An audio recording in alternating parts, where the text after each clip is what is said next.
دكتور أحمد، ليه الأطفال حديث الولادة بيصابوا بالصفرة؟ ليه الأطفال حديثي الولادة بيجي لهم صفر؟ طبعا لازم نتعرف على الصفراء في الأول. الصفراء دي هي عبارة عن تراكم البيليروبين في الدم نتيجة تكسير كرات الدم الحمراء بعد انتهاء عمرها الافتراضي اللي هو بيقدر ب 120 يوم تقريبا، من 3 ل 4 شهور. طيب لازم نتكلم عن حياة الجنين في الرحم. الطفل أثناء حياته الجنينية بيكون عنده نوع من أنواع الهيموجلوبين يسمى هيموجلوبين اف الفيتال هيموجلوبين. ده بيساعده بصفات معينة إن هو بيساعده أثناء حياته في بطن مامته، لأن هو ما بيعتمدش على نفسه، بياخد الأكسجين من خلال دم والدته. الهيموجلوبين ده هي بصفاته بتتكيف مع اثناء الحياه الجنينيه. طيب بعد الولاده مباشره بيحتاج الجسم ان هو يكسر كرات الدم الحمراء. هل كرات الدم الحمراء في اللحظه دي بتكون فتره حياتها انتهت اللي هي ال 120 يوم الثلاث شهور؟ لا، ما بيكونش انتهت، ولكن بيكون الجسم محتاج ان هو يتكيف مع ظروف حياته الجديده ويتخلص من الهيموجلوبين اف اللي موجود داخل كرات الدم الحمراء، عشان المصنع يبتدي يطلع كرات دم حمراء جديده فيها هيموجلوبين بتاع الاشخاص الادلت والكبار اللي هو يتكيف مع ظروف حياته الجديده، اللي هو هيموجلوبين ايه. هيموجلوبين ايه ده صفاته كتير جدا. صفاته ان هو بيساعد ان هو ياخد الاكسجين بسرعه من التنفس عن طريق الرئه ويتخلص منه لبقيه الانسجه الجسم عشان يحرر الطاقه ويستفاد منه في عمليات التحرر الطاقه. طيب ايه اسباب ان الصفرة بتتراكم في دم الجنين؟ ليها نقطتين، سببين معينين هما الاسباب دي هي اللي بتؤدي الى تراكم الصفرة في الجنين وظهورها عليه. السببين دول بينضموا الى حاجه اسمها فيسيولوجيكال جوندس، صفراء فسيولوجيه طبيعيه جدا ما فيش منها اي مشكله ولا خلل في جسم الانسان. النقطه الاولى زي ما قلنا من شويه تكسير كرات الدم الحمراء عشان الجسم يحتاج يتكيف مع الظروف الجديده، فزياده التكسير دي بينتج عنه ماده اسمها بيليفيردين اللي هي بتتحول الى اندايركت بيليروبين. طيب الاندايركت بيليروبين دي محتاجه تتحول الى ماده اخرى عشان الجسم يقدر يتخلص منها، لان اندايركت بيليروبين غير ذائبه في الماء وبالتالي الجسم مش هيقدر يطلعها بره الجسم. طيب الاندايركت بالروبين دي محتاجه ايه؟ محتاجه ان هي تدخل الكبد اللي هو الجهاز المسؤول عن تحويل البيليروبين الاندايركت الى دايركت بالروبين اللي هي بالروبين ذائبه في الماء، وبالتالي يقدر يتخلص منها ويخرجها عن طريق اليورين او الستول عن طريق عمليه بسيطه جدا ان البيليروبين اللي انتجت نتيجه تكسير كرات الدم الحمراء بتدخل في الكبد محمله على الالبيومين اللي هو البروتين اللي معروف كويس جدا. الالبيومين بيدخل البيليروبين الى الكبد، ترتبط بحمض اسمه الجلوكيورينيك اسيد، هذا الحمض يحولها من بالروبين اندايركت الى بالروبين كونجوجيتد دايركت بالروبين، تقدر تخرج بره الجسم عن طريق ان هي تدخل المراره ومن ثم تفرزها الى الجهاز الهضمي الانتستين الامعاء، وبتخرج في اليورين في صوره يوروبايلونيجين، تخرج في الاستول في صوره استيركوبايلونيجين اللي هي بتدي الالوان لان هي صبغه صفراء اللي بتدي الالوان اليورين والاستول الطبيعيه اللي هي الاصفر او البني وهكذا. طيب اول نقطه قلنا زياده تكسير كرات الدم الحمراء، هنا مفيش مشكله. النقطة الثانية إن الكبد بتاع الجنين أثناء الولادة ما بيكونش فيه أي مشكلة، ولكن بيكون لسه غير ناضج غير كامل كفاءته، ما بيقدرش يحول كمية التكسير الكتيرة دي جدا من اندايركت بالروبين لدايركت بالروبين عشان يتخلص منها، فهنا ما فيش مشكلة برضه في صفراء فسيولوجية.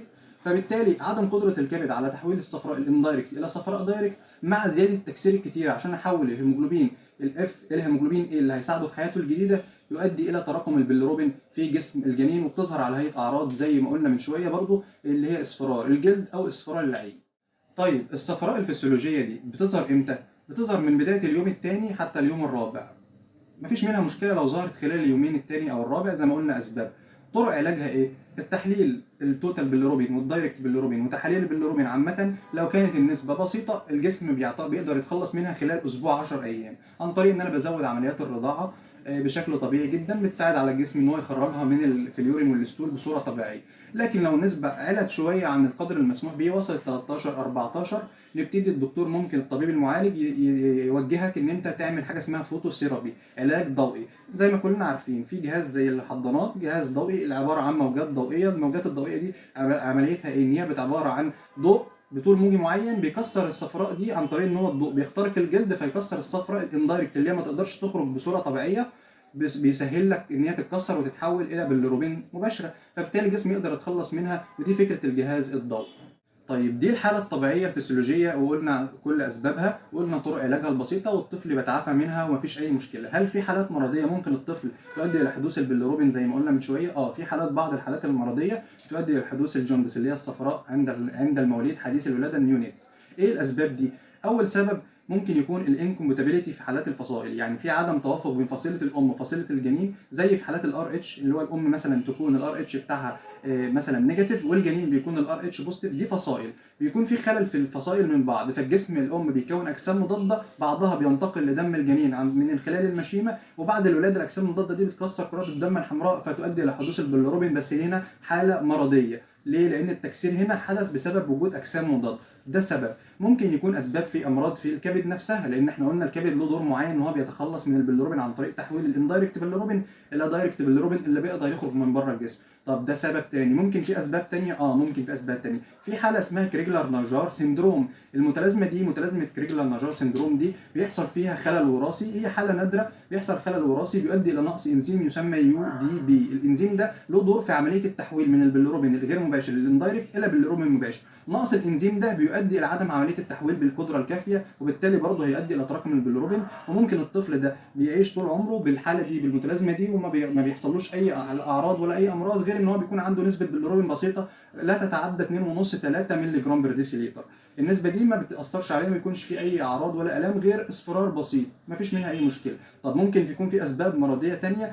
في اسباب مرضيه ثانيه. ممكن يكون في نقص في البريست فيدنج اللي عمليه الرضاعه الطبيعيه، بالتالي ما بياخدش سوائل كافيه، فبالتالي مش قادر يعمل يورين وستول كتير، فما يخرجش الصفرة في اليورين ستول. ممكن يكون في برضه مشكله في اللبن الام نفسه، في اجسام مضاده في لبن الام احيانا بتكون موجهه ضد الكبد، بتقلل فعاليته وقدرته ان هو برضه يحول البيليروبين من دايركت الى باليروبين اندايركت. دي كلها مشاكل مرضيه.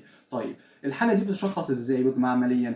الطبيب المعالج بدايه الجنين بيكون ظاهر عليه اعراض الاصفرار في العين وتحت الجلد خلال اليوم الثاني او الثالث، لو كانت باثولوجيكال او كانت فسيولوجيه حاله طبيعيه، ولو كانت باثولوجيكال حاله مرضيه نتيجه الاسباب اللي قلناها، الجنين بيظهر عليه الصفرة مباشره بعد الولاده، لان دي حاله مرضيه.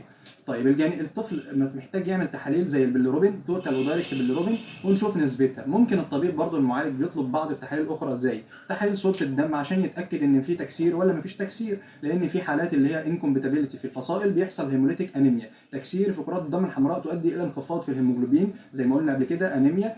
طيب ويكون في انخفاض في كرات الدم الحمراء، ساعتها برضو يقدر يقول ان في تكسير في كرات الدم الحمراء نتيجه في خلل مناعي زي ما قلنا انكومباتيبيليتي في الار بي سيز في الفصائل. في تحاليل تانية ممكن تطلب برضو غير الصفرة والسي بي سي، ممكن يطلب تحاليل سي ار بي وتحاليل برضو كتيرة جدا، وده يعتبر الموضوع بشكل مبسط، ولكن الموضوع كبير جدا ويحتاج تفاصيل كتيرة جدا. تمنياتنا لأطفالنا بالشفاء العاجل إن شاء الله.